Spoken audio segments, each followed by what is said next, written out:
Video like जरूर कर लीजिए और ऐसे वीडियो लगातार फ्री में पाने के लिए चैनल को तुरंत सब्सक्राइब कर लीजिए और बेल आइकन को जरूर टैप कर लीजिए ताकि आगे भी सारे वीडियो आपको मिलते रहे। यूट्यूब में फॉलो करते हैं तो प्लीज ये वाला फ्री टेलीग्राम चैनल जरूर ज्वाइन कर लीजिएगा। सारे नोटिफिकेशन सारे अपडेट यहीं पे आते हैं, ध्यान रखिए। कि मौर्य समाज में जो प्रचलित मुद्रा थी, है ना, मौर्यन जो एरा है, उस दौरान जो प्रिवेलेंट करेंसी थी वो कौन थी? तो देखिए, पण। कोई भी आप टेक्स्ट देखते होंगे या मूवीज वगैरह भी देखते होंगे, उसमें ये वर्ड बार बार आता है। ये जो है आपका पण बोला जाता था, पणाज। तो ये ए हो जाएगा इसका आंसर। इसके बाद जो नेक्स्ट क्वेश्चन है, यहाँ पर गवर्नर जनरल्स के नाम दिए गए हैं और उनको हमको जो है क्रोनोलॉजी में यहाँ पर सेट करना है। तो वॉरेन हेस्टिंग्स का नाम आएगा, बिल्कुल ठीक है, 1773 की बात है। और उसके बाद जो है कॉर्नवालिस का नाम आएगा, तो ये 1786 से जो है 93 तक रहेगा। 93 से 97-98 तक जॉन शोर रहेगा, जो आपका परमानेंट सेटलमेंट का टाइम भी है। उसके बाद लॉर्ड वेलेस्ली आ जाएगा 1798 से। टीपू सुल्तान वाला जो लड़ाई है ना, उसमें ये जो है टीपू सुल्तान जो है वीरगति को भी प्राप्त होंगे। तो इसका आंसर जो है आपका 1 2 3 4 हो जाएगा, जो कि ए में यहां पर दिया गया है। इसके बाद जो नेक्स्ट क्वेश्चन है उसको देखेंगे, तो यहां पर भी गवर्नर जनरल हैं और उनको क्रोनोलॉजी में लगाना है। तो लॉर्ड विलियम बेंटिंग है यहाँ पर, लॉर्ड एमहर्स्ट है आपके, लॉर्ड हेस्टिंग्स हैं और जॉर्ज बार्लो हैं आपके। तो यहां पर याद रखिएगा, जो नाम लिखा हुआ है जॉर्ज बार्लो, तो इनका जो टाइम है गवर्नर जनरल जब ये थे, तो ये टाइम है आपका 1805 से लेकर 1807 के बीच में। इसी टाइम पे जो है म्यूटिनी ऑफ वेल्लोर हुई थी 1806 में।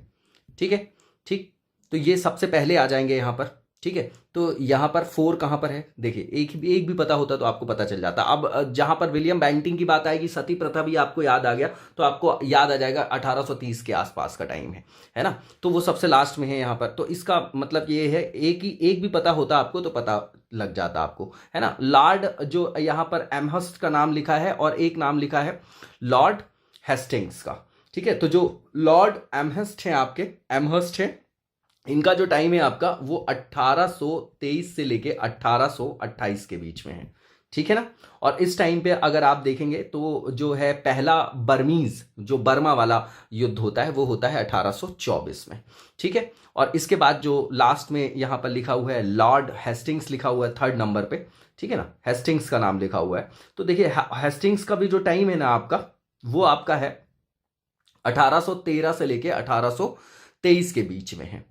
ठीक है ना, ठीक है, 1818 से 23 के बीच में। तो क्या हो जाएगा उस हिसाब से भाई, 5 से 7 के बीच में 4, फिर उसके बाद लॉर्ड हेस्टिंग्स, तो 4 3 एक ही में था। उसके बाद आपका लॉर्ड एमहर्स्ट का टाइम आ जाएगा, सबसे लास्ट में आपका विलियम बेंटिंग का टाइम आ जाएगा। और सती प्रथा का जो एबॉलिशन किया गया था 1829 में किया गया था। तो आंसर आपका डी हो जाएगा। इसी के साथ नेक्स्ट वीडियो में कंटिन्यू करेंगे हम लोग। तब तक लगातार जबरदस्त तरीके से पढ़ते रहिए और आगे बढ़ते रहिए। Thank you so much, best. तो यहां पर हमेशा मैं बोलता हूं कि जो गवर्नर जनरल से रिलेटेड जो हम क्रोनोलॉजी है और जो इंपॉर्टेंट कोई भी महत्वपूर्ण वहां पर जो है विकास का कार्य हुआ हो, कोई घटना हुई हो, तो हमको पढ़ के जाना चाहिए। पॉलिटिकल हिस्ट्री में पढ़ते हैं, ये पॉलिटी और हिस्ट्री में ओवरलैपिंग अतिव्यापन वाला क्षेत्र है और हमेशा क्वेश्चंस आते हैं यहाँ पर, है ना। तो एक दौर हम देखते हैं जब 1765 में इलाहाबाद की संधि हो जाती है बक्सर के युद्ध के बाद। तो देखिए, 57 प्लासी और 64 बक्सर, ये 2 युद्ध निर्णायक हैं। ठीक है, 64 के बाद जो 65 में इलाहाबाद की संधि होती, वहीं से जो एक व्यापारिक कंपनी थी EIC, ईस्ट इंडिया कंपनी, वो एक तरीके से पॉलिटिकल प्रभुसत्ता जो है, अथॉरिटी जो है, वहां से हासिल कर लेती है और भारत में शासन करती है। और 1803 में जाके लाल किले पे झंडा भी फहरा देती है। ठीक है ना, कलकत्ता से इसीलिए उसने स्टार्ट किया क्योंकि वो समृद्ध था बहुत ज्यादा, हर पर्सपेक्टिव में, हर आयाम में, है ना। संसाधन हो, शिक्षा हो, हर तरीके से, उर्वरता हो भूमि की, है ना। तो ये हमको याद रखना है कि एक जो डेवलपमेंट है आपका वो 1773 का रेगुलेटिंग एक्ट है, जहां से वॉरेन हेस्टिंग्स आएगा। वहां से लेके एक डेवलपमेंट याद रखना है आपको 1833, जब तक ये गवर्नर जनरल ऑफ बंगाल है। फिर उसके बाद 1833 से लेके आपको 57 तक याद रखना है, डलहौजी के टाइम तक। वहां पर इसी गवर्नर जनरल ऑफ जो आपका बंगाल होता था, उसको गवर्नर जनरल ऑफ जो है ब्रिटिश इंडिया या इंडिया बोला जाने लगा। उसके बाद 57 की क्रांति हो जाएगी और 58 में क्राउन का शासन आ जाएगा। तो फिर उसके बाद जो है उसी को वायसराय बोला जाने लगेगा। ठीक है ना। अब यहां पर देखिए, जैसे यहां पर लॉर्ड मेटकेफ की बात की जा रही है। अब इसको जो है ये प्रेस का मुक्तिदाता बोला जाता था, है ना। 1835-36 के बीच में ये जो है यहाँ का क्या था, गवर्नर जनरल था। ठीक है ना। और उसके बाद देखिए, ऑकलैंड का नाम लिखा है, ऑकलैंड बिल्कुल ठीक है आपका, यहां जो लिखा हुआ है। ऑकलैंड का टाइम क्या है, 1836 से लेके 42 के बीच में। इसी के टाइम पे आपका पहला आंग्ल अफगान वॉर होता है ना। अब इसके बाद जो 44 तक है 42 से 44, ये 36 से 42 हो गया। अब 1842 से 44 के बीच में कौन था, तो एलन बरो था। उसी समय पे जो आपके ब्रिटिशर्स थे उन्होंने सिंध पर जो है एनेक्सेशन किया, आक्रमण किया और कब्जा किया। और इसके बाद देखेंगे तो 44 से 1844 से 48 के बीच में कौन रहेगा, तो हार्डिंग फर्स्ट है।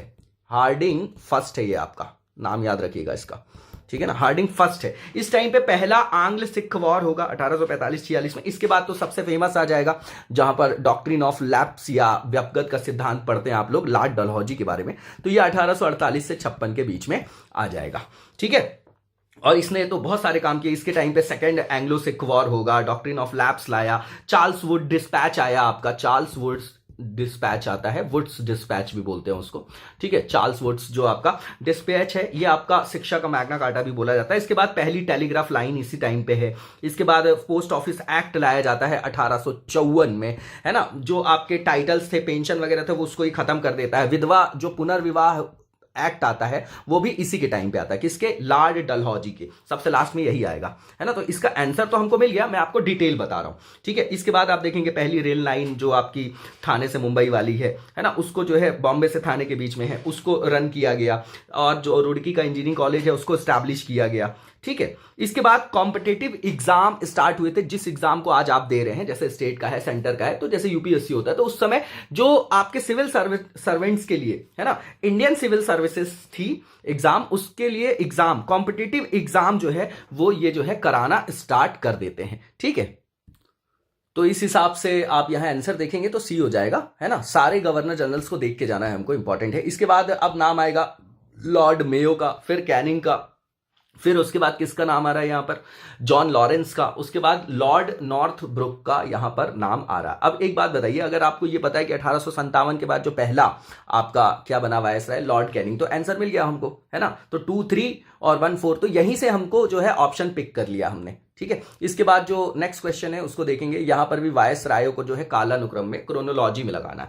अब देखिए 2 नाम याद रखिएगा, एल के बाद क्या आता है, आर आता है, ठीक है ना। तो लिटन के बाद क्या आएगा, रिपन। जो लिटन था ये जो है इसी के टाइम पे 1878 का जो है वर्नाकुलर प्रेस एक्ट आएगा, आर्म्स एक्ट आएगा। ये एक तरीके के इसके नेगेटिव थे। इंडियन जो हमारा मतलब इंडियन जो भी हमारा सिस्टम था, ठीक है ना, चाहे ब्रिटिश इंडिया के अंदर रहा हो, तो भारत के विकास के संदर्भ में इसका नेगेटिव डेवलपमेंट है ना। ये रेग्रेसिव है, सिविल सर्विसेज के लिए एज कम कर देगा, है ना, कौन, लिटन। उसके बाद जब रिपन आएंगे तो 1881 में आप देखते हैं स्थानीय स्वशासन का मतलब जनक बोला जाता है इनको। इल्बर्ट बिल विवाद भी इनके टाइम पे आता है ना। और ये जो है थोड़ा सा किस टाइप के थे, इन्होंने प्रेस में जो आपका प्रतिबंध लगाया गया था उसको खत्म कर देंगे, तो ये आपके स्थानीय स्वशासन लाएंगे। तो ये किस तरीके से पॉजिटिव काम है इनका, तो इनका भी नाम याद रखेगा। उसके बाद डफरिन सबको याद होगा, कांग्रेस के टाइम का है। उसके बाद कर्जन सबको याद होगा, जो 1905 में जब बंगाल का जब पार्टीशन होता है तो ये आपका कर्जन रहता है ना। तो इस हिसाब से क्या हो जाएगा, सबसे पहले लिटन आ जाएगा। अब देखिए फिर से आंसर वहीं से मिल गया,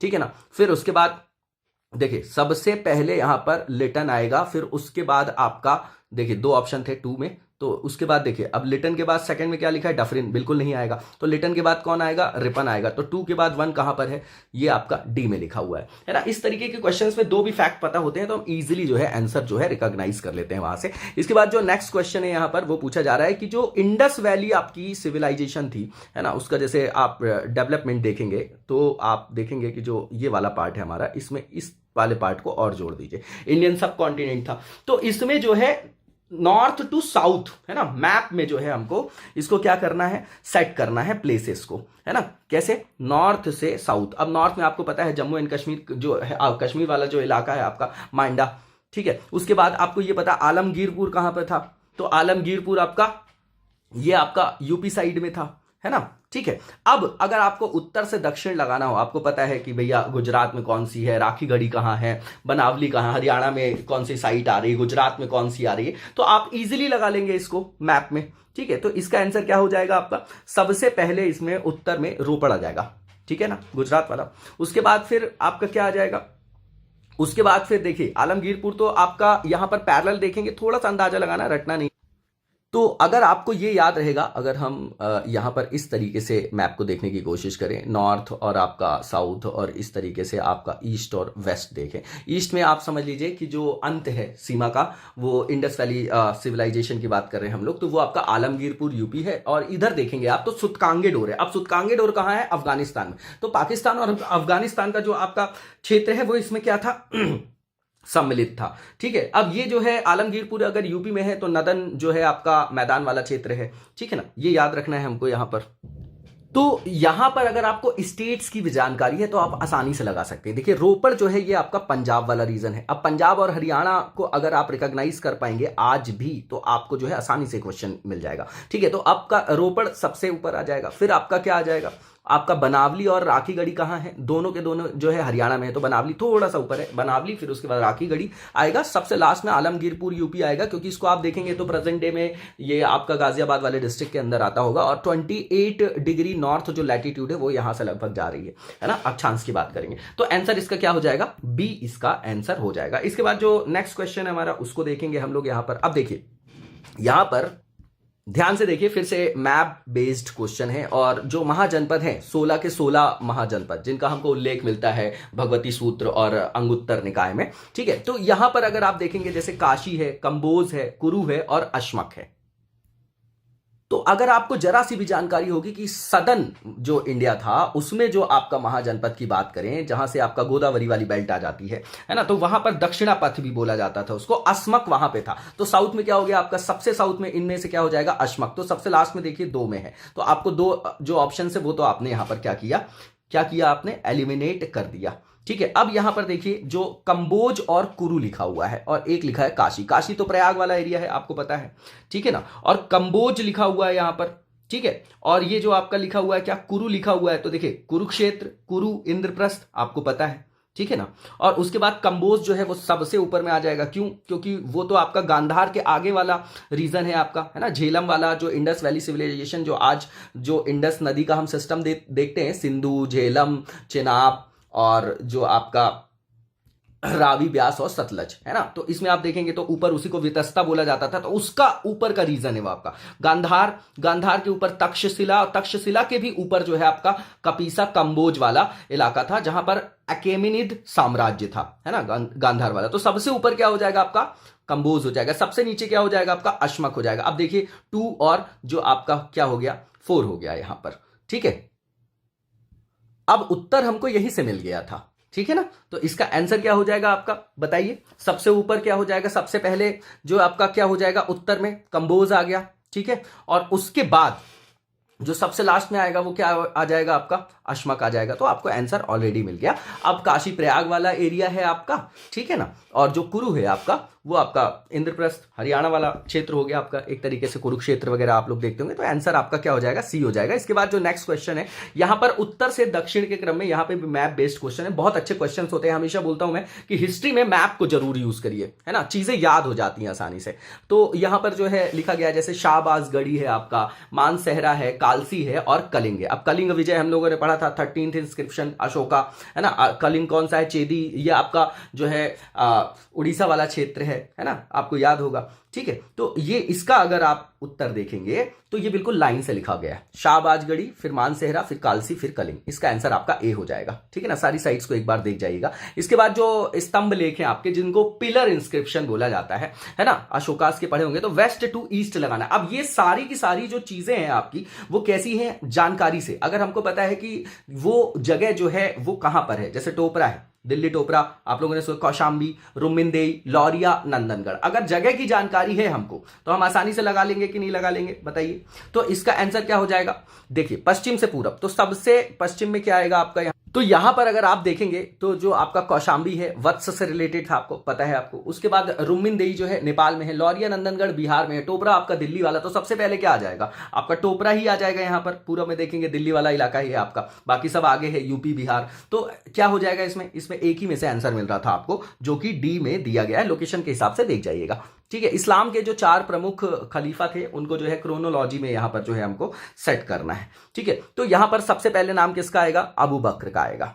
ठीक है। उसके बाद किसका, अबू बकर का आएगा क्या नाम कि उमर का आएगा बताइए। तो सबसे पहले उमर का नाम आएगा, फिर उसके बाद आपका अबू बकर जो है, देखिए याद रखिएगा यहां पर हमेशा कंफ्यूजन आता है अबू बकर और उमर को लेके। तो खलीफाओं की जो है एक क्रोनोलॉजी स्टार्टिंग से याद होनी चाहिए। तो सबसे पहले अबू बकर आएगा, यहां पर अबू बकर जो नाम है आपका फर्स्ट नंबर पे आएगा, ठीक है ना। ये आपका इसका जन्म हुआ था 573 सी, है ना, ठीक है। इसके बाद ये जो है रिजाइन कर देगा 632 में, ठीक है। अब ये इसके बाद जो है आपका आएगा उमर, तो आपका क्या हो गया, उमर आएगा उसके बाद। तो एक के बाद क्या है आपका 4 आएगा, है ना। तो आंसर आपको वैसे भी मिल गया, ठीक है ना। उसके बाद आप देखेंगे तो उस्मान है ना। फिर उसके बाद अली का टाइम आ जाएगा। उस्मान जो है 579 का है, और जो ये अली है वो आपका 601 में इसका जन्म होता है। अगर ये देखें कि ये कब तक रहता है, तो ये 644 तक जो है आपका, सी की बात कर रहे हैं हम लोग, उस्मान जो था जिसको उस्मान लिखा है यहाँ पर, तो वो आपका रिजाइन करता है 644 में, और 656 में जो है आपका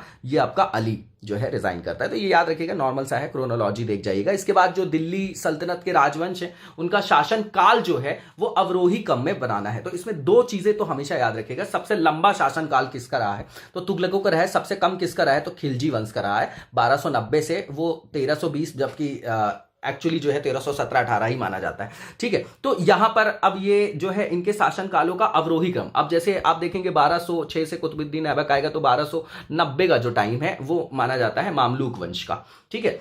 तो यहां पर सबसे ज्यादा जो है सैयद वंश जो है 1426 से 51 के बीच रहता है ना। ये भी छोटा सा था आपका, लेकिन सबसे छोटा जो है खिलजी था। तो यहां पर अगर हम देखें कि इनको अवरोही क्रम में चुनना है, मतलब जिसका सबसे ज्यादा शासनकाल का समय और उसके बाद सबसे कम वाला देखना है हमको यहां पर, तो यहां पर क्या आएगा, सबसे पहले तुगलक वंश सबसे ज्यादा है, मैंने पहले ही बताया, 1 आपका आ गया। अब 2 ऑप्शन आपने एलिमिनेट कर दिया, ठीक है ना। लोधी वंश जो है आपका, है ना, और सैयद वंश अपने आप में बहुत छोटा था, और उससे भी छोटा कौन था आपका खिलजी वंश है। तो क्या आ जाएगा उसके बाद उसके बाद आपका मामलूक वंश आ जाएगा बड़े में, उसके बाद आपका लोधी वंश आ जाएगा सबसे छोटे में, आपका सैयद सेकंड सबसे मतलब छोटा है, और उसके बाद सबसे छोटा देखा जाए तो पूछा जाए तो आपको याद रखना है खिलजी वंश है आपका, ठीक है। और इसके बाद जो नेक्स्ट क्वेश्चन है कि विदेश से जो आने वाले यात्री थे, है ना, जो ट्रैवलर्स आते थे, उनसे बहुत जो है हमको ऑथेंटिक जानकारियां भी मिलती है, उन्होंने जो लिखा था। तो विजयनगर में जो आने वाले आपके विदेशी यात्रा थे उनको क्रोनोलॉजी में यहां पर हमको यहां पर लगाना है, ठीक है ना। तो यहां पर अगर आप देखेंगे तो सबसे पहले निकोली कोंटी, है ना, विजयनगर साम्राज्य में। अब ये बताइएगा किसके टाइम पे आए थे, कृष्णदेव राय के टाइम पे आए थे क्या, तो अगर एक भी पता होता तो आपको पता चल जाता। उसके बाद अब्दुल रज्जाक आएगा, फिर उसके बाद बारबोसा, सबसे लास्ट में जो है पायस आएगा, ठीक है ना ये। और इसके बाद जो नेक्स्ट क्वेश्चन है, यहां पर जो है क्रोनोलॉजी दी गई है सल्तनत एरा की, सल्तनत काल की, डायनेस्टीज की, और उसको हमको जो है बताना है यहां पर। ये बिल्कुल क्रोनोलॉजी में याद भी होना चाहिए हमको, है ना। जब तक बैटल ऑफ पानीपत है ना, अब वहां पर जब मुगल एम्पायर जब तक स्टैब्लिश नहीं हो जाएगा तब तक हमको जो है एक सल्तनत एरा की जो है एक जानकारी की कौन कौन से शासक थे, कितने कितने समय तक थे, है ना। इंपॉर्टेंट जैसे वंश की डायनेस्टी की आपको याद रहेगी तो आप इजीली जो है वहां पर क्वेश्चंस को आइडेंटिफाई कर लोगे उसके आंसर को। मामलूक वंश की बात करें, मैंने पहले ही बताया 1206 से 1290, कुतुबुद्दीन ऐबक, इल्तुतमिश, रजिया सुल्ताना वाला टाइम है ना। फिर उसके बाद बलबन वगैरह आ जाएगा। अब खिलजी डायनेस्टी है यहाँ पर 1290 से 1320, सबसे छोटा है, ये भी बिल्कुल ठीक है। तुगलक डायनेस्टी की बात करें 1420 मतलब 1414 तक है, 1320 से लेके, ठीक है। उसके बाद यहां पर 1415 से लेके 1526 लोधी लिखा गया। यहां पर जो है सैयद वंश, खिज्र खां का नाम आपको याद होगा, तो वो यहां पर नहीं लिखा गया, 1451 तक वो रहते हैं, ठीक है। तो यही गलत है यहां पर, और गलत ही बताना था कि कौन सा करेक्टली मैच नहीं है, तो डी इसका आंसर हो जाएगा। इसके बाद जो नेक्स्ट क्वेश्चन हमारा, इसमें पूछा जा रहा है कि कौन सा जो नीचे दिए गए जो टेक्स्ट हैं, जो ग्रंथ हैं आपके, वो बौद्ध साहित्य नहीं है। मिलिंद पन्हु, नागसेन आपको याद रहा होगा, है ना, मिनांडर और नागसेन भिक्षु, मैंने पहले भी चर्चा की है, ठीक है ना। तो ये तो था, ठीक है ना। उसके बाद यहां पर कला वंश का नाम लिखा है, उदान का नाम लिखा है, और किसका नाम लिखा है यहां पर, महावस्तु का। तो कला वंश जो है वो रिलेटेड नहीं है, वो बौद्ध साहित्य नहीं है। तो यहां पर ये याद रखिएगा, जो महावस्तु लिखा हुआ है ये अर्लियर आपका बुद्धिस्ट टेक्स्ट है आपका, है ना, प्रारंभिक काल का ही है। और यहां पर आप महासंघिका लोकोत्तरवाद का संदर्भ देखते हैं। उड़ान की बात करें तो जो आपका खुद्दक निकाय था, है ना, सुत्त पिटक का, उसके अंतर्गत ये डेवलपमेंट है, तो ये भी बुद्धिस्ट है, कला वंश नहीं है, नहीं पूछा गया था, आंसर आपका डी हो जाएगा। इसके बाद जो नेक्स्ट क्वेश्चन है हमारा, इसमें ये पूछा जा रहा है कि जो नीचे सोशियो रिलीजियस जो सामाजिक धार्मिक सुधार आंदोलन था उसके संदर्भ में यहाँ पर नाम लिखे गए हैं और जो आपके ऑर्गेनाइजेशंस बनाए गए थे उनके नाम है, तो कौन सा जो है वो सही सुमेलित नहीं है ये बताना है हमको यहाँ पर। ठीक है, तो देखिए मद्रास हिंदू एसोसिएशन, इससे रिलेटेड आपके विनोबा भावे नहीं थे, बाकी आत्मीय सभा हमने पहले ही देखा है। अल विपुरम आंदोलन इंपॉर्टेंट है, नारायण गुरु जी का नाम याद रखिएगा। भारतीय ब्रह्म समाज, एक ब्राह्मण समाज है, अब आगे जाके उसमें जो है आपका विभाजन हो जाएगा, तो आदि ब्रह्म समाज और भारतीय ब्रह्म समाज। तो भारतीय ब्रह्म समाज केशव चंद्र सेन से रिलेटेड है, आंसर नहीं वाला बताना था, जो गलत है वो, तो इसका आंसर आपका बी हो जाएगा। इसके बाद जो नेक्स्ट क्वेश्चन है कि स्वतंत्रता से पहले भारत आने वाले जो यूरोपीय देश थे उसमें सबसे लास्ट कौन था। ठीक है, तो देखिए पुर्तगाल सबसे पहले आएंगे, ठीक है ना, उसके बाद जो है आपका सबसे लास्ट में जाएंगे ये आपके, ठीक है ना, और जो सबसे लास्ट में आने वाली यूरोपीय देश थे, मतलब उस समय जो ईस्ट इंडिया कंपनी थी, तो उसमें डच जो है वो सबसे लास्ट में आए थे, ये याद रखिएगा आप लोग, या फ्रेंच आए थे, बताइए डच या फ्रेंच आए थे। सबसे पहले यहां पर आएंगे क्या, पोर्चुगीज आएंगे, फिर उसके बाद आप डच देखोगे, फिर इंग्लिश देखोगे, सबसे लास्ट में फ्रेंच आएंगे। याद रखिएगा ये वांडी वॉश के युद्ध से फिर इनकी जो है प्रभु सत्ता खत्म हो जाती है ना, जो हम लोगों ने देखा था। तो सबसे लास्ट में जो आएगा वो फ्रेंच आएगा, है ना, फ्रांस वाले आएंगे, तो फ्रेंच है। फ्रांसीसी जो थे वो सबसे लास्ट में प्री इंडिपेंडेंस एरा में इंडिया में एज अ ट्रेडर आए थे, है ना, वांडी वॉश के युद्ध से फिर ये खत्म हो जाते हैं। जो पातशाह नामा है वो किस मुगल शासक के बारे में है, ठीक है ना, तो शाहजहां के बारे में है, बिल्कुल सिंपल क्वेश्चन है ये आपका, ठीक है ना। इसके कौन थे ऑथर, कौन थे ये बताइएगा आप लोग,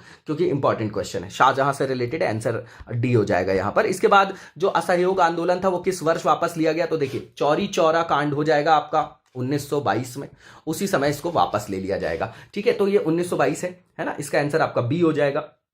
इसके बाद जो नेक्स्ट क्वेश्चन है कि जो असहयोग आंदोलन है उसमें शामिल कौन कौन थे, तो देखिए सरदार पटेल थे ही, बोस जी थे ही, जेएलएन भी थे, तो ऑल ऑफ द अबव, इसका आंसर आपका डी हो जाएगा। अब नेक्स्ट क्वेश्चन ये है कि गांधी जी ने असहयोग आंदोलन क्यों, मतलब किस कारण से वापस ले लिया था, तो सीधी बात है वायलेंस होता है वहां पर, चौरी चौरा कांड, और इससे बहुत सारे लोग जो है क्षुब्ध भी होते हैं, बोस जी भी जो है आहत होते हैं, है ना, सुभाष चंद्र बोस जी भी, तो इसका आंसर आपका बी हो जाएगा। इसके बाद जो नेक्स्ट क्वेश्चन है सूरत अधिवेशन, अब याद रखिएगा 1907 में सूरत स्प्लिट के नाम से, सूरत विभाजन के नाम से जाना जाता है, क्योंकि यहां से फिर मुस्लिम लीग और जो है आईएनसी अलग हो जाएगी, जो आगे जाके 1916 में लखनऊ वाले सेशन में फिर इनके बीच में समझौता होगा। तो सूरत अधिवेशन कब हुआ था, तो भैया 1907 में। अब इसके अध्यक्ष कौन थे, तो ये भी नाम पूछा जाता है, तो रास बिहारी घोष थे, जो नेक्स्ट क्वेश्चन है ना, ए हो जाएगा उसका आंसर, ठीक है। इसके बाद जो नेक्स्ट क्वेश्चन है उदारवादी नेता, अब देखिए एक तो उदारवादी हो गए, एक उग्रवादी हो गए, है ना, तो जो आपके एक्सट्रीमिस्ट हो गए, एक जो उग्रवादी है, उदारवादी लिबरल, तो इसमें दादा भाई नौरोजी, एसएन बनर्जी,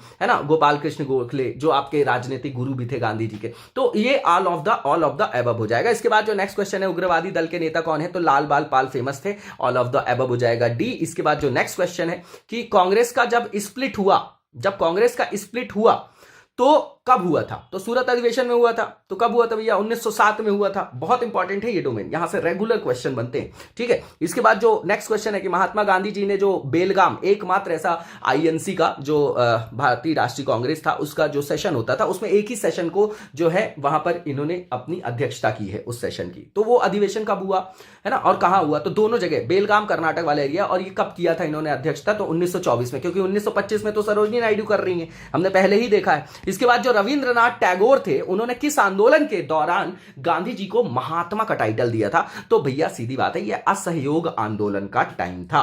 कब टाइम था, असहयोग आंदोलन का था कि चंपारण सत्याग्रह का, हमेशा यहां पर कंफ्यूजन होता है नॉन कॉपरेशन को लेके, तो याद रखिएगा कि अभी तक ऐसा जो है प्रयोग, है ना, सत्याग्रह के द्वारा जो पहला सत्याग्रह का भारत में प्रयोग है सफल गांधी जी का, आप समझिए चंपारण सत्याग्रह, है ना। नील जो है आप लोगों ने आंदोलन सुना होगा, वहां के संदर्भ में तिनकठिया प्रणाली सुनी होगी आप लोगों ने, उस संदर्भ में एक तरीके से ये सफलतम प्रयोग था गांधी जी का सत्याग्रह में यहां, क्योंकि उन्होंने पहले ही दक्षिण अफ्रीका में उसको जो है टेस्ट कर लिया था। तो जब ऐसा देखते हैं रविंद्रनाथ टैगोर जी, है ना, तो वो जो है उनको जो है वो महात्मा की उपाधि जो है वो देते हैं। तो यहां याद रखिएगा ये असहयोग नहीं है, यहां पर इसका आंसर आपका चंपारण सत्याग्रह हो जाएगा, ठीक है ना, जो कि कहां दिया गया, डी में दिया गया। इसके बाद जो नेक्स्ट क्वेश्चन है, मॉर्ले मिंटो सुधार कब आया, है ना, मॉर्ले मिंटो जो है रिफॉर्मेशन जो है, तो देखिए 1909 में आपका मॉर्ले मिंटो है, मॉन्टेग्यू चेम्सफोर्ड आपका 1919 है, 1935 में फिर गवर्नमेंट ऑफ इंडिया एक्ट ही आ जाता है। ये लास्ट के तीनों एक्ट बहुत इंपॉर्टेंट है, इसके सारे प्रावधान इंपॉर्टेंट देख के जाइएगा। क्यों? क्योंकि यहां से एक जो है पृथक निर्वाचन मंडल की व्यवस्था हो जाएगी, फूट डालो और शासन करो की जो नीति थी, डिवाइड एंड रूल ब्रिटिशर्स की, वो यहां से जो है अपने पीक में चरम पे चली जाएगी। आगे जो है फिर वो जो है सिखों को शामिल करेंगे, ईसाइयों को शामिल करेंगे, फिर उसके बाद कुछ नहीं बचेगा तो अब हरिजन जो आपके पिछड़े लोग हैं उनको भी बेचारे ज्वाइन, वहां पर जो उन बेचारों को भी जो है मोबिलाइज करने की कोशिश करेंगे। तो सारे कोशिश कर रहे थे कि भैया भारत में हमारा हाथ से भारत ना जाए। ठीक है, खिलाफत आंदोलन की शुरुआत कब हुई, तो 1919 का टाइम है, रॉलेट के बाद खिलाफत भी देखेंगे, फिर वहीं पे आप जलियांवाला बाग हत्याकांड देखेंगे, उसी टाइम पे जो है असहयोग देखेंगे। तो ये इंपॉर्टेंट फेज है गांधी जी के आने के बाद। ठीक है, तो इसका आंसर क्या हो जाएगा आपका, 1919 है, याद रखिएगा, इंपॉर्टेंट है। इसके बाद डी है, इसके बाद अखिल भारतीय जो खिलाफत कांग्रेस था, कॉन्फ्रेंस हुआ, कॉन्फ्रेंस है ना, अखिल भारतीय खिलाफत कॉन्फ्रेंस जो है उसके अध्यक्ष कौन थे, तो भैया महात्मा गांधी थे, ये याद रखिएगा, है ना। ये इसमें कोई भी जो है आप ये जो है इसमें किसी तरीके का भी जो है कंफ्यूजन जो है मत रखिएगा। ठीक है ना, ये महात्मा गांधी थे। ठीक है ना, वो अली बंधुओं का नाम आप लोग सुनते हैं, वो अलग चीज है। अध्यक्षता की बात करें कॉन्फ्रेंस की, गांधी जी ने पहली बार सत्याग्रह का प्रयोग कब किया था। अब देखिए भारत में पूछा जाता तो कहां था बताइए, चंपारण में था। ठीक है, लेकिन अब वो 16 का दशक है, 15 के बाद आते हैं वो। अब ये जो है आपका पहली सत्याग्रह वो साउथ अफ्रीका में ही कर चुके थे, तो वो 1906 का दशक है ना, 1906 का आपका सन है। इसका आंसर आपका ए हो जाएगा। गांधी जी ने जो टॉल्स्टॉय, देखिए लियो टॉल्स्टॉय को ये जो है एक तरीके से बहुत फॉलो भी करते थे। ठीक है, तो साउथ अफ्रीका में जब ये वहां थे तो इन्होंने टॉल्स्टॉय फार्म जो है वहां पर स्टैब्लिश किया था। तो किस ईयर में किया था, इंपॉर्टेंट फैक्ट है, तो 1910 में किया था। ठीक है, इसके बाद जो नेक्स्ट क्वेश्चन है कि इंडियन ओपिनियन जो वीकली मैगजीन इन्होंने साउथ अफ्रीका में गांधी जी ने जो है स्टार्ट किया था, वो कौन से ईयर में किया था, तो देखिए ये भी इंपॉर्टेंट है आपका, ये 1903 की बात है ना। अब इसके बाद जो नेक्स्ट क्वेश्चन है यहां पर पूछा जा रहा है कि कांग्रेस की स्थापना के समय जो ये स्टेटमेंट किसने कहा था कि जो है मुस्लिमों को कांग्रेस से दूर रहने की जरूरत है, और उसके लिए वो उसको प्रेरित भी कर रहे थे उस मतलब मुस्लिम समुदाय को। तो ये आपका सैयद अहमद खान है। अब ये देखिए, अब 1866-67 का टाइम देखेंगे तो Anglo oriental college, scientific society, इसकी जो है स्थापना करेगा। अब इनको जो है कांग्रेस जो है, अब देखिए कांग्रेस से इनकी दूरी बढ़ती जाएगी, और जो ब्रिटिशर्स है वो इनको कहीं ना कहीं इनका दिमाग जो है वो डाइवर्ट कर देंगे। तो ये जो है इसलिए जो है इस तरीके का स्टेटमेंट देते हैं। ठीक है ना, तो ये आपका बी हो जाएगा आंसर। इसके बाद जो चंपारण सत्याग्रह है उसका विरोध किसने किया था, ये बताना है हमको यहां पर। ठीक है, तो देखिए अगर विरोध की बात करें तो यहां पर टैगोर, मालवीय, सावरकर जी ये सब तो सपोर्ट कर रहे थे। एनजी रंगा जो थे उसने जो है यहां पर इनका विरोध किया था। इसके बाद एमजी रानाडे की बात करें तो ये किससे संबंधित नहीं थे, किससे संबंधित नहीं थे ये बताना है। इंडियन नेशनल सोशल कॉन्फ्रेंस है ना। अब देखिए प्रार्थना समाज जो है उससे रिलेटेड थे, आप लोगों को पता है। पूना सार्वजनिक सभा उससे भी रिलेटेड थे। ठीक है ना, और जो आपका इंडियन नेशनल सोशल कॉन्फ्रेंस और सेवा सदन यहां पर लिखा, तो यहां पर ये याद रखना है हमको कि देखिए पूना सार्वजनिक सभा और प्रार्थना समाज तो बिल्कुल फेमस है, तो ये आप लोगों को पता ही होगा। भारतीय जो राष्ट्रीय सामाजिक जो आपका सम्मेलन लिखा है, कॉन्फ्रेंस लिखा, कॉन्फ्रेंस से लिखिएगा, इसके भी ये फाउंडर थे। और जो सेवा सदन है वो इनकी वाइफ थी, जिनको इन्होंने पढ़ाया, बाद में डॉक्टर बन जाती हैं, फिर स्त्रियों के अधिकारों से रिलेटेड वो काम करती हैं, उसी के लिए सेवा सदन को स्थापित करती हैं। तो इनकी वाइफ जो आपकी रमाबाई थी, है ना, तो उनसे रिलेटेड है आपका सेवा सदन। ठीक है, तो इसका आंसर क्या हो जाएगा कि ये इससे रिलेटेड नहीं थे, है ना। इनडायरेक्टली उन्होंने हेल्प किया था, लेकिन डायरेक्टली इससे जो है आपके वो कंसर्न नहीं थे, वो एसोसिएटेड नहीं थे सामने से। ठीक है, तो आंसर आपका डी हो जाएगा। जलियांवाला जो बाग हत्याकांड था उसके होने के बाद ये आपका 13 अप्रैल जो है आपका बैसाखी का दिन था, 1919 की घटना है, 1919 है आपका। ठीक है ना, 1919 है। ठीक है, तो यहां पर आप देखेंगे तो जो जनरल डायर रहता है वो वहां पर ऑर्डर दे देता है। सैफुद्दीन जो होता है और किचलू जो डॉक्टर हैं, उनके जो है उनके संबंध में जो उनको सजा दी गई थी उसके संबंध में चर्चा करने के लिए लोग वहां पर इकट्ठा होते हैं, लेकिन उनके ऊपर जो है आम जन पर जो है गोली जो है चलाने का आदेश दे देता है डायर। तो इस संदर्भ से क्षुब्ध होकर बहुत सारे लोगों ने अपनी अपनी प्रतिक्रिया दी, तो उसमें कैसरे हिंद की उपाधि त्याग दी थी किसने, तो ये हैं आपके कौन, रविंद्रनाथ टैगोर हैं, उन्हीं को मिला था ये, है ना, उन्हीं को मिली थी। और उन्होंने ही जो है वहां पर क्या है उनने भी दिया था और एमके गांधी ने भी दिया था। लेकिन आपको हमेशा ये याद रखना है कि किस वाले में किसने दिया था। देखिए मैं इसीलिए कंफ्यूज करता हूं आपको बार बार। तो यहां पर जब भी कोई ऑब्जेक्टिव क्वेश्चन होता है तो आपको यह देखना है कि चारों विकल्प भी सही हैं, तो सर्वाधिक उपयुक्त कौन सा विकल्प है। ये साइंस है आपका ऑब्जेक्टिव क्वेश्चन को सॉल्व करने का। जैसे ही आपने नाम देखा कैसरी हिंद, तो कैसरी हिंद उपाधि मिली ही गांधी जी को थी, तो उन्होंने ही दिया होगा। लेकिन यहां पर जो घटना लिखी हुई है ना, आप ये ध्यान रखिएगा, अगर डायरेक्टली ये क्वेश्चन आ जाए कि कैसरी हिंद जो उपाधि थी वो वापस की थी गांधी जी ने, तो किस आंदोलन के कारण, तो ये खिलाफत आंदोलन था। जलियांवाला बाग हत्याकांड के कारण जो उपाधि त्यागा था वो नाइटहुड की, है ना, नाइटहुड उपाधि मिला करती थी, तो रविन्द्रनाथ टैगोर को मिली हुई थी, तो उन्होंने ये त्याग दिया था, उन्होंने वापस कर दिया था उसके कारण। तो कैसरे हिंद में क्या आएगा, एम के गांधी आएगा, तो आंसर आपका सी हो जाएगा। नाइटहुड होता है तो क्या लगाते आप, रविंद्रनाथ टैगोर लगाते। और जलियांवाला बाग के कारण रविंद्रनाथ टैगोर ने वापस किया था, और जो खिलाफत आंदोलन था उसके कारण जो है कैसरे हिंद की उपाधि त्यागा था गांधी जी ने, याद रखिएगा। अब इसके बाद जो नेक्स्ट क्वेश्चन है यहाँ पर जो है कौन सी जोड़ी सुमेलित नहीं है, तो देखिए बेलगाम अधिवेशन महात्मा गांधी, बिल्कुल ठीक है। सरोजिनी नायडू 1925, ये भी बिल्कुल ठीक है ना। गया सेशन यहां पर जो लिखा गया है जवाहरलाल नेहरू, ये बस गलत है आपका। लखनऊ सेशन ठीक है, अंबिका चरण मजूमदार है।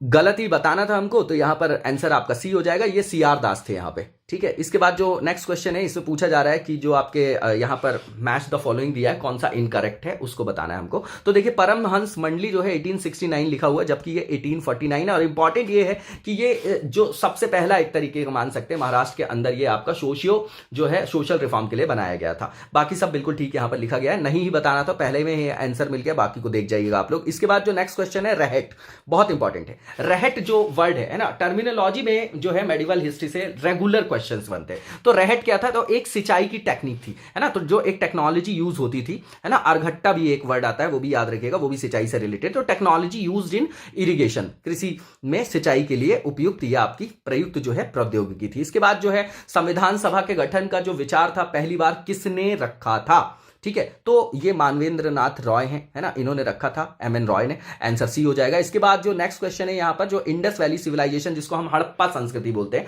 तो उसकी नीचे में से दी गई ऐसी कौन सी चीज है जो उसकी एक विशेषता नहीं है ना। तो देखिए यहां पर ध्यान देने की जरूरत है कि यहां पर लिखा हुआ पहले रेड ब्लैक पॉटरी, तो पढ़ते हैं हम, टेराकोटा पढ़ते हैं, है ना। और ये भाव चित्रात्मक जो है स्क्रिप्ट भी पढ़ते हैं, है ना, जिसको आपके लिपि बोला जाता है, जिसका नाम क्या है, तो बुस्त्रो फदान नाम है।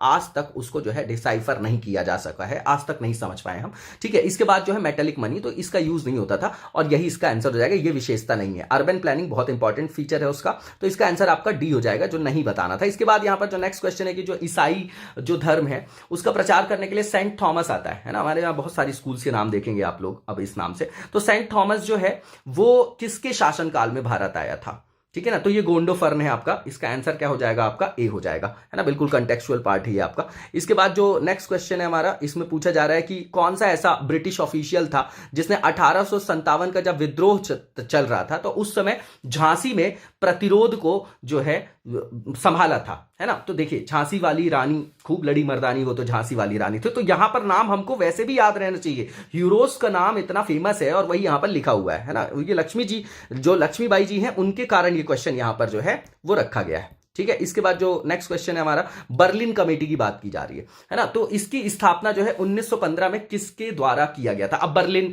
जो है कमेटी है, वहां पर जो है सैन फ्रांसिस्को में आप देखते हैं गदर पार्टी, लाला हरदयाल, उसी समय का ये क्या है, डेवलपमेंट है। तो किसके द्वारा किया गया था ये बताना है हमको, तो ये वीरेंद्र नाथ चट्टोपाध्याय, और भी नाम है आप कमेंट बॉक्स में बताइएगा फाउंडर्स में इनके, ठीक है। इसके बाद जो नेक्स्ट क्वेश्चन है यहां पर पूछा गया है कि जो बंगाल, मद्रास और बंबई और अन्य सभी क्षेत्र जो है गवर्नर जनरल के पूर्ण नियंत्रण में रखा गया था। हाँ, तो ये कब किया गया, जब गवर्नर जनरल ऑफ बंगाल को गवर्नर जनरल ऑफ इंडिया के अंतर्गत ले आया गया, है ना। तो वहां पर कौन आता है, फिर वहां पर बेंटिंग आते हैं क्या, ठीक है। तो इसमें क्या आ जाएगा, कौन सा चार्टर एक्ट आना चाहिए, तो भैया 1833 का चार्टर एक्ट आना चाहिए, इसका आंसर आपका ए हो जाएगा। इसके बाद जो नेक्स्ट क्वेश्चन है कि 1905 में जब कांग्रेस अधिवेशन ने बंगाल के लिए स्वदेशी और बहिष्कार आंदोलन का समर्थन किया तो वो कहां पर किया गया था, तो भैया बनारस में किया गया था, याद रखिएगा, ठीक है ना। अब इसके बाद जो नेक्स्ट क्वेश्चन है हमारा, वृहत संहिता के लेखक कौन है, तो मैंने कई बार बताया है और बहुत फेमस है ये आपका, और कई जगह पूछा जा चुका है, तो ये वराह मिहिर का है, ठीक है। इसके बाद जो नेक्स्ट क्वेश्चन है कि दिल्ली चलो और तुम मुझे खून दो, मैं तुम्हें आजादी दूंगा का नारा किसने दिया, तो हमारे नेताजी सुभाष चंद्र बोस जी ने दिया था, इसका आंसर आपका ए हो जाएगा। इसके बाद जो नेक्स्ट क्वेश्चन है हमारा, उसमें क्या पूछा जा रहा है जो नेक्स्ट क्वेश्चन है उसमें पूछा जा रहा है कि सुभाष चंद्र बोस जी की जो जयंती है उसके उपलक्ष्य में पराक्रम दिवस जो है किस दिन डिसाइड किया गया है मनाने के लिए, वो डेट बताना है, इंपॉर्टेंट है। तो ये आपका 23 जनवरी है, याद रखना है, ठीक है ना, इंपॉर्टेंट है क्वेश्चन। इसके बाद जो नेक्स्ट क्वेश्चन है कि जो स्वदेशी का प्रस्ताव है 1906 में जो लाया गया, उसमें कलकत्ता अधिवेशन में इसको अपनाया गया था, इसकी अध्यक्षता किसने की थी, है ना। उस समय जो है देखिए 1907 में तो रास बिहारी घोष आ जाएंगे, तो यहां पर grand old man of India जो है आपके दादा भाई नौरोजी जो है इसको चेयर करेंगे। इसका आंसर आपका डी हो जाएगा। इसके बाद जो नेक्स्ट क्वेश्चन है कि आजाद हिंद फौज के जो सदस्य थे उन पर मुकदमा चलाया जाएगा और उसमें कई सारे वकील से उनको हेल्प करेंगे, है ना।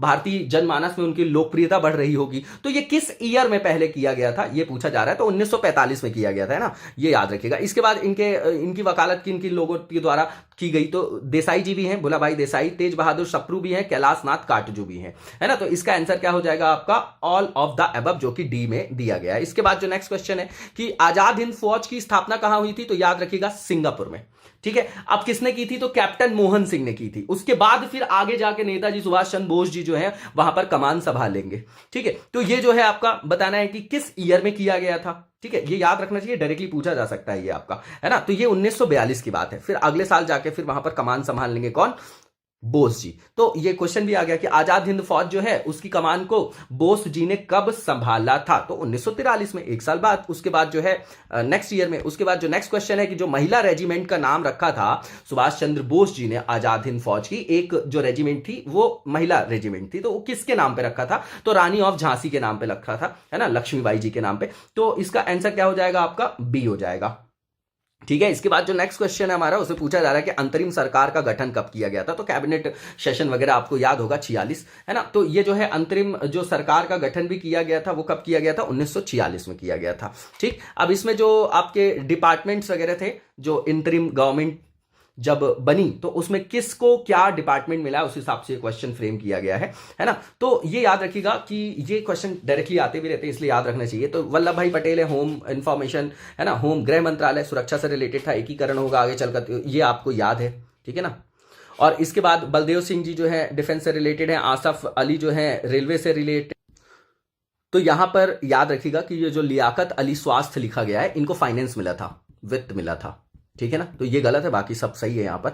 नेक्स्ट क्वेश्चन है कि यहाँ पर अंतरिम जो गवर्नमेंट बनी थी उसके जो अध्यक्ष थे वो आपके वॉवेल थे, वॉवेल जो आपके, है ना, वेवेल प्लान भी जानते होंगे आप लोग, ठीक है ना, 1945 में आया था। तो इसके उपाध्यक्ष कौन थे, तो भारत के प्रमुख कौन, जो आगे चल के प्रधानमंत्री बन जाएंगे, कौन है, नेहरू जी, ठीक है। तो इसका आंसर क्या हो जाएगा आपका, सी हो जाएगा, ठीक है।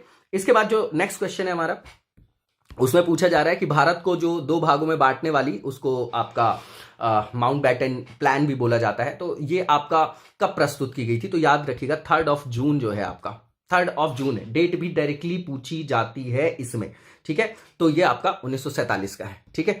उसके बाद इंडिया इंडिपेंडेंस एक्ट ही आ गया, ठीक है। फिर हम इंडिपेंडेंस को जो है अचीव कर लेंगे, 15 अगस्त को स्वतंत्रता दिवस मनाएंगे। इसके बाद जो जवाहरलाल नेहरू जी थे उन्होंने भारत के पीएम के रूप में कब शपथ ली थी, है ना। तो इसमें कंफ्यूज नहीं होना है, 15 अगस्त 1947 है ये आपका।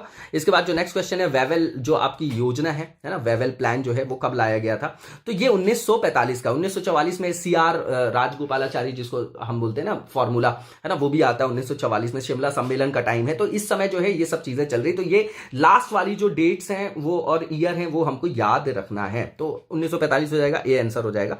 उसके बाद जो नेक्स्ट क्वेश्चन है कि भारत का संविधान लागू कब हुआ, है ना, लागू कब हुआ है ये बताना है हमको, ठीक है। तो सबको पता है गणतंत्र लागू होगा 26 जनवरी 1950 है, और बी आंसर हो जाएगा। इसके बाद जो नेक्स्ट क्वेश्चन है कि भारत ने जो पुर्तगाली थे उनसे गोवा को कब आजाद कराया, तो मैंने पहले ही बताया सबसे लास्ट में जाएंगे, सबसे पहले आते हैं ये आपके, और सबसे लास्ट में कौन आता है, तो फ्रांसीसी आते हैं। तो सबसे पहले कौन आता है, पुर्तगाली, सबसे लास्ट में जाएंगे तो 1961 का टाइम है आपका, क्या है टाइम, 1961 का टाइम है, और ये बी में दिया गया है, तो इसका आंसर क्या हो जाएगा आपका, बी हो जाएगा। इसके बाद जो नेक्स्ट क्वेश्चन है हमारा, इसमें भारत के लास्ट गवर्नर जनरल पूछे जा रहे हैं। अब देखिए लास्ट, तो जो जब तक हमारे यहां भारत में अगर आप देखेंगे तो माउंटबेटन के बाद आप देखेंगे, है ना, तो जो सबसे भारत के मतलब प्रथम भारतीय और अंतिम दोनों जो गवर्नर जनरल हैं वो राजगोपालाचारी जी हैं, है ना। उसके बाद तो ये पद समाप्त ही कर दिया जाता है, ठीक है। तो इसका आंसर क्या हो जाएगा आपका, सी हो जाता है, ठीक है। इसके बाद जो नेक्स्ट क्वेश्चन है उसे पूछा जा रहा है कि भारत और पाकिस्तान के बीच में जो इंडस वाटर ट्रीटी है वो कब हुई थी, तो याद रखिएगा 1960 की है ना। इंडस, झेलम, चेनाब, ठीक है, ये पाकिस्तान साइड, और जो आपका रावी, ब्यास और सतलज ये जो है भारत की तरफ। ठीक है, तो यहां पर जो है 4 वेदों का जो वर्णन है ना, ऋग्वेद, सामवेद, अथर्ववेद, यजुर्वेद। तो इसमें जो है जादू वगैरह, वशीकरण, इस तरीके के जो जादू टोना, तंत्र मंत्र, इसका वर्णन जो है किसमें किया गया है ये बताना है हमको यहां पर। तो ये याद रखेगा यजुर्वेद, ये आपका अथर्ववेद है, ठीक है ना, सॉरी अथर्ववेद है, अथर्ववेद है।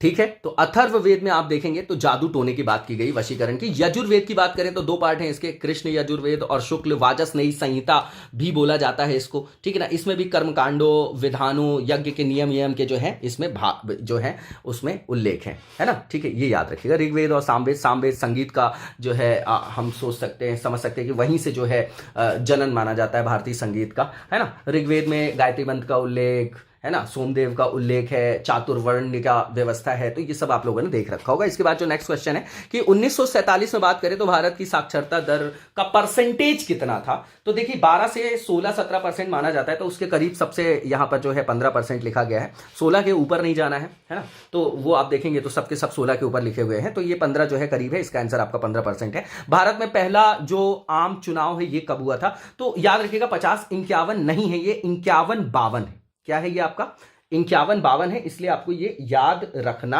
है।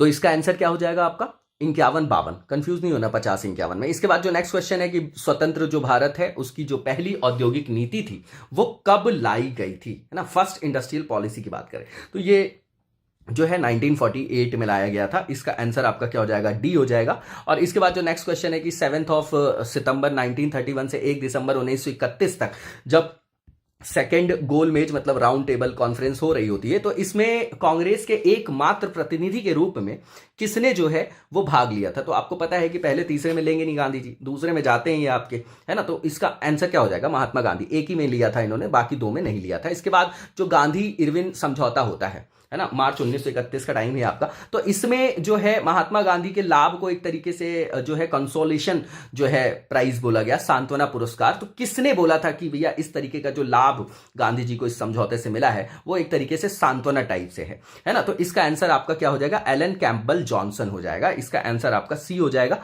इसके बाद जो नेक्स्ट क्वेश्चन है हमारा कि यहां पर देखिए मीन्स और एंड, जब हम एथिक्स पढ़ते हैं तो यहां पर यही बोलते हैं कि गांधी जी रेडिकल थे। अब रेडिकल को आप उस तरीके से मत ले जाइएगा कि जो उग्रवादी होते हैं। रेडिकल का मतलब ये कि जो अपने प्रिंसिपल से, अपनी चीजों से जो है कॉम्प्रोमाइज नहीं करते। तो देखिए इनका जो सत्य है ना, माई एक्सपेरिमेंट विद ट्रूथ, उसमें ये बोलते हैं कि कोई भी कंडीशन में जो है वो गलत को जो है, असत्य को ये एक्सेप्ट नहीं करते, है ना। सत्य असत्य ईश्वर से रिलेटेड है, फिलॉसफी का वो आपका डोमेन है। तो गलत साधन हमें कभी भी सही उद्देश्य तक नहीं ले जाता, मतलब मीन्स और एंड। और आज की कैपिटलिस्ट सोसाइटी में हम क्या देखते हैं कि पैसा होना चाहिए और किसी भी माध्यम से आए वो चलेगा। तो ये बोलते थे नहीं, माध्यम इंपॉर्टेंट है। अगर आपके साधन ठीक है तो साध्य अपने आप पवित्र हो जाएगा, सही हो जाएगा, है ना। लेकिन हम तो सिर्फ आउटपुट को देखते हैं, अपने जो मतलब जो साधन है ना, उसके बारे में नहीं देखते। तो ये किसने बोला था, तो बिल्कुल क्लियर है, ये मोतीलाल मतलब जो नेहरू लिखा हुआ ये गलत है आपका, गोखले गलत है, टैगोर जी गलत है ना। तो यहां पर महात्मा गांधी जी का है ये कंसेप्ट, ठीक है। तो इसका आंसर क्या हो जाएगा आपका, डी हो जाएगा। महात्मा गांधी मीन्स को ये बोलते हैं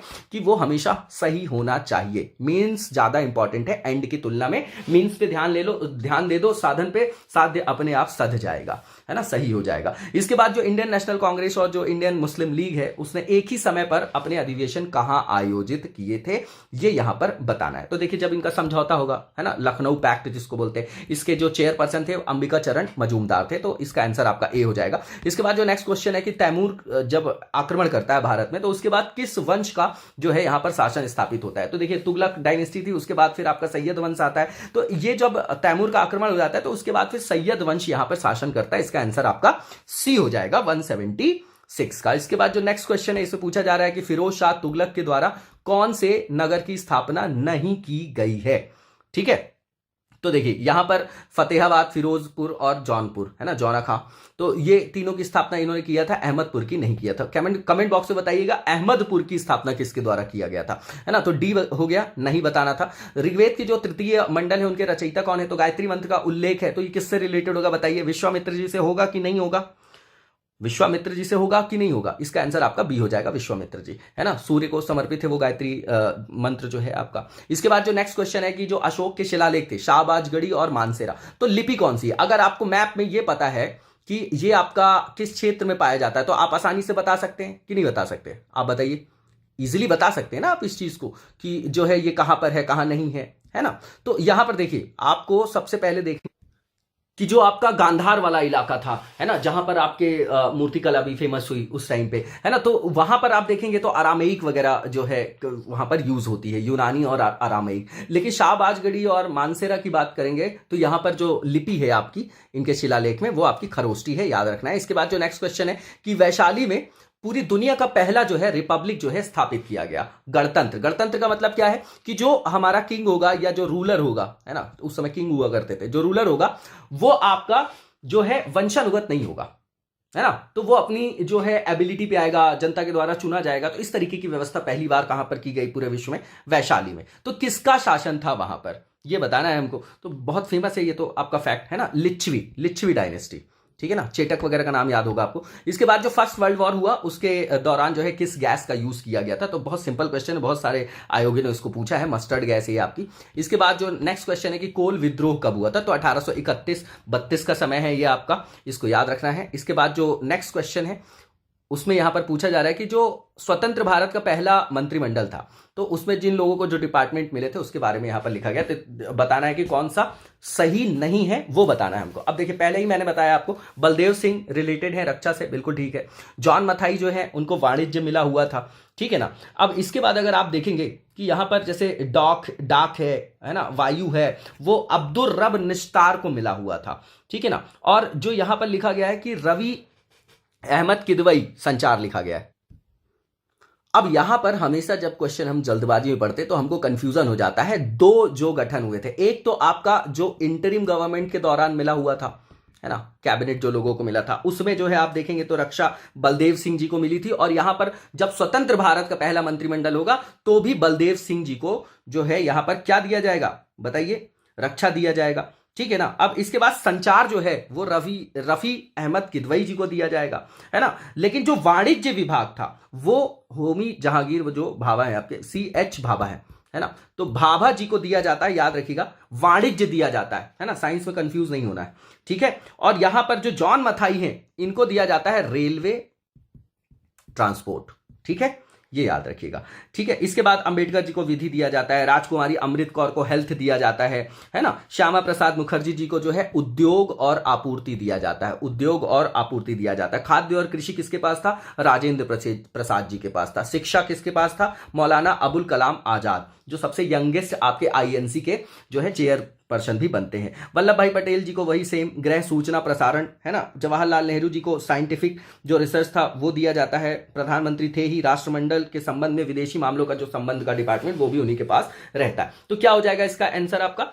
C हो जाएगा, ठीक है ना। आप जो है इसको देख जाइएगा। और जो आपका इंटरिम गवर्नमेंट का कैबिनेट था वो हमने पहले ही डिस्कस कर लिया, तो दोनों को कभी मिक्स नहीं करना, वहां पर जल्दीबाजी में गलती होती है। ठहर के हमको क्वेश्चन देखना है, बहुत इजी क्वेश्चंस जो गलत होते हैं उसी के कारण जो है हमारा कभी कभी सिलेक्शन रुक जाता है, तो वो गलतियां हमको नहीं करना है। इसके बाद जो नेक्स्ट क्वेश्चन है यहाँ पर कि ऋग्वेद का जो 1/4 सूक्ति है किस देवता को समर्पित है? अब देखिए, अगर आपको याद होगा कि सबसे ज्यादा पॉपुलर कौन थे, तो युद्ध के देवता बोला जाता था उस समय इंद्र, पुरंदर, तो ये इसका आंसर आपका A हो जाएगा, इंद्र। इसके बाद जो नेक्स्ट क्वेश्चन है कि यहाँ पर उपवेदों की संख्या 4 है, वेदांगों की कुल संख्या 5 है, तो ये आपका 5 नहीं है, 6 है ना। शिक्षा, व्याकरण, निरुक्त, कल्प, छंद, ये आप लोग पढ़ते होंगे ना। तो ये आपके कितने वेदांग कितने हैं? वो वेदों को पढ़ने के लिए एक सहूलियत के लिए इसको बनाया गया था, वेदांग। तो इसका आंसर क्या हो जाएगा आपका? B हो जाएगा, है ना। मत्स्य पुराण सबसे पुराना है, पुराणों की संख्या 18 है। इसके बाद यहां पर जो नेक्स्ट क्वेश्चन है कि इंद्र को पुरंदर बोला गया है ऋग्वेद में, बिल्कुल ठीक है, अभी बताया मैंने आपको, ठीक है। इसके बाद जो नेक्स्ट बताया गया है कि इसमें इंद्र के लिए 200 सूक्त थे, अग्नि के लिए 250। तो सबसे पॉपुलर हमारा इंद्र था, उस समय भगवान के रूप में इंद्र थे। तो भैया इसके ज्यादा सूक्त होंगे तो ये गलत लिखा हुआ है, तो दूसरे को एलिमिनेट कर दीजिए आप, पहला सही है आपका। तीसरा, अग्नि जो है मानव और देवता के बीच में जो है एक तरीके से इंटरमीडियरी के रूप में माने गए हैं, तो बिल्कुल ठीक है, 1 और 3 इसका आंसर आपका C हो जाएगा। इसके बाद जो नेक्स्ट क्वेश्चन है कि बौद्ध धर्म के संदर्भ में यहां पर स्टेटमेंट दिए गए, बताना है कौन सा ट्रू है। तो पहला ये कि इसमें ईश्वर और आत्मा को मान्यता नहीं दी गई है। तो देखिए, आत्मा को तो मानते हैं, है ना, बौद्ध जैनिज्म में आप देखेंगे तो वो कंसेप्ट आता है आपका, ठीक है, मतलब देखिए अब यहां पर सही है वो हमको चुनना है, लेकिन फिर यहां पर ठहर के देखना है आपको। देखिए आप लोग पॉज करके क्वेश्चन जरूर करिएगा, मैं कंफ्यूज आपको इसीलिए कर रहा हूं कि आपके कंसेप्ट क्लियर हो जाए कि ईश्वर और आत्मा को मान्यता नहीं दी गई। तो याद रखिएगा, आस्तिक जो आपका दर्शन आता है या धर्म आता है, उसके अंदर जो है आस्तिक और नास्तिक अगर रखेंगे तो अनीश्वरवादी या इनको बोला जाता है, किनको, बौद्ध को। क्यों? क्योंकि यहां पर ये पुनर्जन्म को तो मानते हैं, बोलते हैं कि भैया पुनर्जन्म जो है वो होता है, मैत्रेय वगैरह का नाम यहां पर आता है ना, भावी बुद्ध के रूप में। लेकिन एक बात याद रखिएगा कि ये जो है ये आपके आत्मा में विश्वास नहीं करते हैं। किसमें नहीं करते? आत्मा में विश्वास नहीं करते हैं। ईश्वर पे तो वैसे भी नहीं कर रहे थे, ठीक है ना। तो क्यों? क्योंकि ये जो आपका कर्मकांड था ब्राह्मणों का, है ना, जो आप देख रहे थे कि कर्मकांड बढ़ते जा रहे थे, है ना, पशु बलि वली पे जो है निषेध लगा रहे थे, है ना। तो इस तरीके से जो है उसका विरोध करते हैं, और उसी संदर्भ में जो है बौद्धिज्म और जो आपका जैनिज्म है उसका क्या होता है, जनन होता है, आविर्भाव होता है। तो ईश्वर और आत्मा को मान्यता नहीं दी गई, ये सही है। लेकिन अगर ये लिखा होता है कि पुनर्जन्म में इनकी आस्था है तो हाँ है, ठीक है ना। अब आपको यहां पर ये कंसेप्ट नहीं जोड़ना है कि पुनर्जन्म हो रहा है इसका मतलब आत्मा तो रहती होगी, फिर शरीर धारण कर लेती रही होगी, है ना। तो ये याद रखना है ना। एक ही चीज याद रखिए कि ये अनीश्वरवादी है, अनीश्वरवादी है, ठीक है, ठीक, ये बिल्कुल सही है। दूसरा ये कि जो मिडिल पाथ था, मध्यम मार्ग, है ना, उसको इन्होंने जो है यहां पर मान्यता दी, और इसी को अपनाएंगे आगे चल के, चाहे गांधी जी हो चाहे सब हो। और आज भी बोलते हैं ना कि सिविल सर्विसेज की वैल्यूज की, कि हमको मध्यम मार्ग जो है अपनाना चाहिए, है ना। दर्शन वाली चीजें हैं ये सब चीजें, हमको पता भी होना चाहिए। तो ये जो है इसका आंसर सी 1 और 2 बोथ हो जाएगा।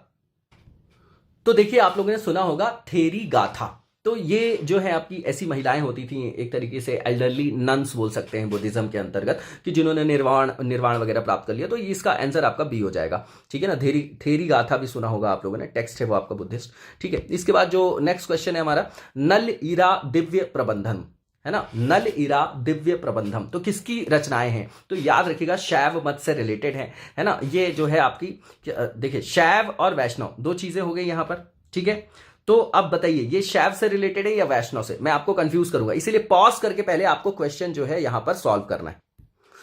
तो यहां पर याद रखिएगा कि ये वैष्णव धर्म से रिलेटेड है, आलवार वैष्णव है और नयनार आपके शैव हैं। साउथ का ये आपका क्या है, जो आपका वैष्णव और शैव आंदोलन के अंतर्गत इसको आप रख सकते हैं। तो ये एक टेक्स्ट है जिसमें जो है 12 अलवार संतों के बारे में बताया गया है ना, उनकी जो है चीजों के बारे में बताया गया है, उनके द्वारा जो है रचित है। तो इसका आंसर आपका ए हो जाएगा, है ना। 12 और 63 नंबर भी याद रखेगा, अलवार और नैनार संतों की। तो नल ईरा दिव्य प्रबंधम जो है किसका संकलन है? तो अलवार संतों की रचनाओं का जो है ये आपका संग्रह है, ठीक है। इसके बाद आंसर आपका ए हो जाएगा। इसके बाद जो नेक्स्ट क्वेश्चन है हमारा, इसमें जो साइट्स दी गई है इंडस वैली सिविलाइजेशन की, बताना है कि उनके जो खोज करता है उनमें से कौन सा सही नहीं है ना। तो यहां पर लोथल एसआर राव बिल्कुल ठीक है, बनावली जो है बिस्ट जी का बिल्कुल ठीक है, अमलानंद घोष ने कालीबंगा, लेकिन चनहुदड़ो जो लिखा हुआ है यहां पर वो आपका गलत लिखा हुआ है।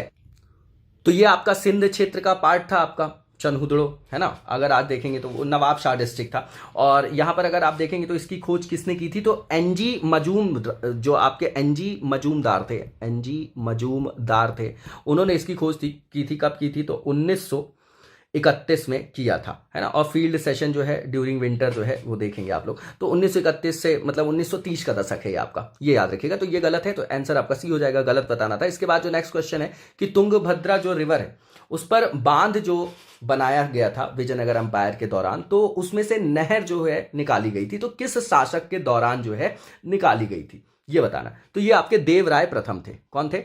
देवराय फर्स्ट थे आपके, ये याद रखना है आपको। अब जो नेक्स्ट क्वेश्चन है हमारा, इसमें पूछा जा रहा है कि जो राज्य के सप्तांग सिद्धांत शामिल है ना, उसके अंतर्गत क्या क्या शामिल है। तो देखिए ये आपके कौटिल्य का अर्थशास्त्र है, उसके अंतर्गत अमात्य, जनपद और कोश जो है वो देखते हैं हम लोग। और आज आप देखेंगे तो जो है फॉरेन पॉलिसी में आज भी पढ़ते हैं हम उसको। तो रानी उसमें शामिल जो है नहीं थी, बाकी जो ऊपर के तीनों थे वो शामिल थे। तो डी आंसर हो जाएगा। और याद रखिएगा तुंगभद्रा नदी पर, है ना, जो साम्राज्य किसका है, ये क्वेश्चन डायरेक्टली भी पूछा जाता है। तो विजयनगर साम्राज्य रहता है, और वहां पर जो नहरें निकाली गई थी वो मैंने पहले ही बताया आपको, देवराय प्रथम है, ये याद रखना है आपको। इसके बाद जो नेक्स्ट क्वेश्चन है कि तबकात ए नासिरी जो रचना थी, है ना, तबकात ए नासिरी किसकी रचना मिन्हास उस सिराज ने की, ये किस भाषा में की थी? तो दो तो नाम ये याद रखिएगा, डायरेक्टली ये भी पूछा जाता है रेगुलरली एग्जाम में, ठीक है। तो ये जो है इसका आंसर आपका हो जाएगा, पर्शियन भाषा में लिखा था इन्होंने, फारसी भाषा में लिखा था इसने। गुजरात का जो अहमदाबाद है उसमें स्थित जो जामा मस्जिद है उसका निर्माण किसने कराया था? अब याद रखना है, दिल्ली जामा मस्जिद अलग चीज हो गई, ये गुजरात का जामा मस्जिद की बात कर रहे हैं,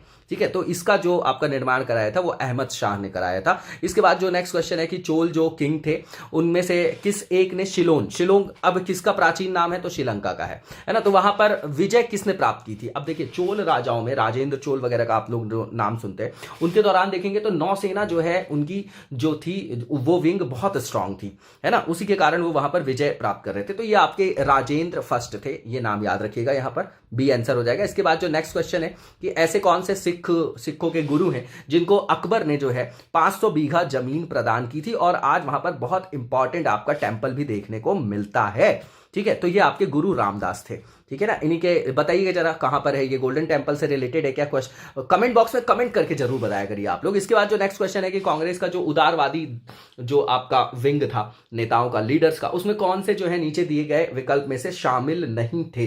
तो देखिए दिनसा वाचा थे, मदन मोहन मालवीय जी थे, फिरोज शाह मेहता थे, लेकिन अश्विनी कुमार दत्त नहीं है, ये आपके है ना, वो आपके गर्मपंथी से रिलेटेड है, एक्सट्रीमिस्ट है। इसके बाद अगर नेक्स्ट क्वेश्चन देखेंगे तो इसमें जो है यहाँ पर रचनाएं लिखी गई हैं, उनके सामने शासन का नाम है, तो बताना है कि कौन सा जो है गलत तरीके से यहाँ पर मैच किया गया है, ठीक है। तो ये गोल गुंबद जो है मोहम्मद आदिल शाह, बहुत इंपॉर्टेंट है ये, याद रखिएगा। मोती मस्जिद दिल्ली वाली औरंगजेब ने बनवाया था, और जो आपका बुलंद दरवाजा है वो अकबर ने बनाया था। दीन पनाह बताइए शाहजहां ने बनवाया था क्या?